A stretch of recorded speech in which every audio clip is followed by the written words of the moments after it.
What is up? This is your LA in a minute here because I want to tell you about Palms, one of the most unique communities in all of Los Angeles. Don't believe me? Well, Palms Middle School isn't even in Palms because the borders of Palms are up for debate. What? I'm telling you, this is a very interesting neighborhood and I want to tell you all about it. So let's get into it.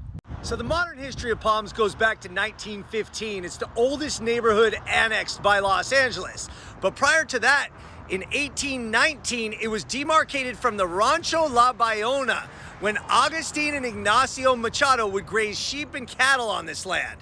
By 1865, right here on Washington and Overland, they built a schoolhouse, followed 6 years later by a general store. And yes, this is technically Culver City, but remember, the borders of Palms are nebulous.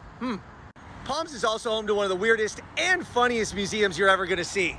The Museum of Jurassic Technology. This place combines crackpot exhibits, actual experiments, things of beauty, medical devices, all under one roof in a private museum. It's definitely worth a trip.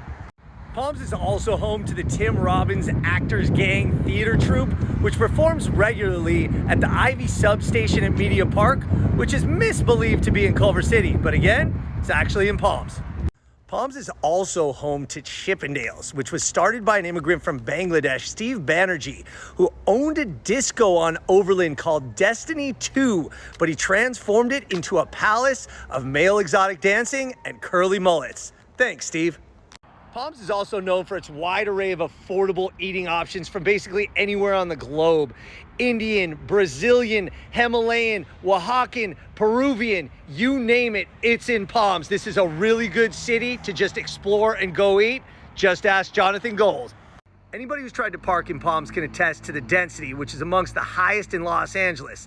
92% of residents are renters, which is attributable to the youth, the education, and the diversity of the neighborhood. Now, the reason is there was a housing shortage after World War II, so developers came in, demoed most of the single-family homes, and built apartments. Now, luckily, some of them have flair, such as the dingbats or the Polynesian-inspired apartments that you'll see lining the streets.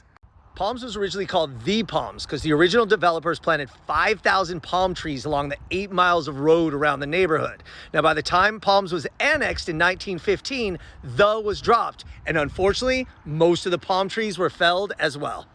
So Palms is a really unique and diverse neighborhood, even by LA standards. And the funny thing is, I'm here at Palms Elementary School, and I'm not sure whether this is Palms because there are no official borders. Guess I'm gonna have to go find out. All right, LA, it's been a minute.